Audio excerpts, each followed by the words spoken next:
ঘূর্ণিঝড় নিয়ে বিস্তারিত জানাতে পটুয়াখালীর কলাপাড়া থেকে আমাদের সাথে যোগ দিয়েছেন সহকর্মী আলামিন হোসেন। আলামিন, অনেক এলাকা তো প্লাবিত হয়েছে, পানি নামতে শুরু করেছে কিনা, ক্ষতিগ্রস্ত মানুষ তারা তাদের নিজেদের বাসায় ফিরতে শুরু করেছেন কিনা?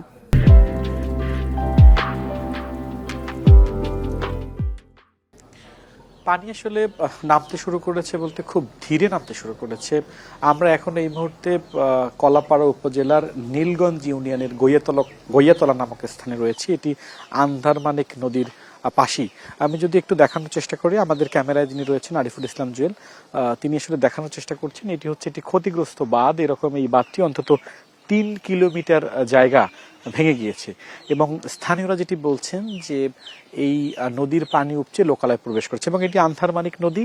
এই টোটাল ইউনিয়নটি নীলগঞ্জ, সেখানে গ্রাম রয়েছে অন্তত 36টিরও বেশি, 50,000 বাসিন্দা রয়েছে গ্রামে। তারা সবাই কম বেশি ক্ষতিগ্রস্ত হয়েছে। কারো কারো ঘেরের মাঠ চলে গিয়েছে, কারো গাছ পড়েছে ঘরের উপরে, কারো রান্নাঘর উড়ে গিয়েছে, কারো ফসল ক্ষতিগ্রস্ত হয়েছে, কারো পেঁপে বাগান ক্ষতিগ্রস্ত হয়েছে, কারো আম বাগানের আম ঝরে গিয়েছে। অর্থাৎ এই ইউনিয়নের এমন কোনো ঘর নেই যেখানে কারো কম বেশি ক্ষতিগ্রস্ত হয়নি। তবে তারা আশঙ্কা কিংবা আতঙ্কের মধ্যে রয়েছেন।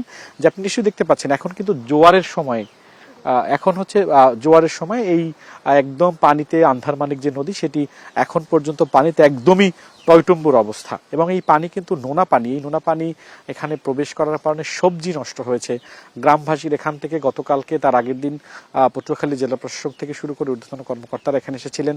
পানি উন্নয়ন বোর্ডও তারা এই জায়গাটি নিয়ে আলাদাভাবে পরিকল্পনা করেছেন। অর্থাৎ 26 কিলোমিটার বেড়িবাঁধ হাজিপাড়া থেকে শুরু করে কলাপাড়া পর্যন্ত, এই যেটি বললাম যে নীলগঞ্জ ইউনিয়নটি, সেই ইউনিয়নের বেড়িবাঁধের প্রায় 3 কিলোমিটার বেড়িবাঁধ ক্ষতিগ্রস্ত হয়েছে।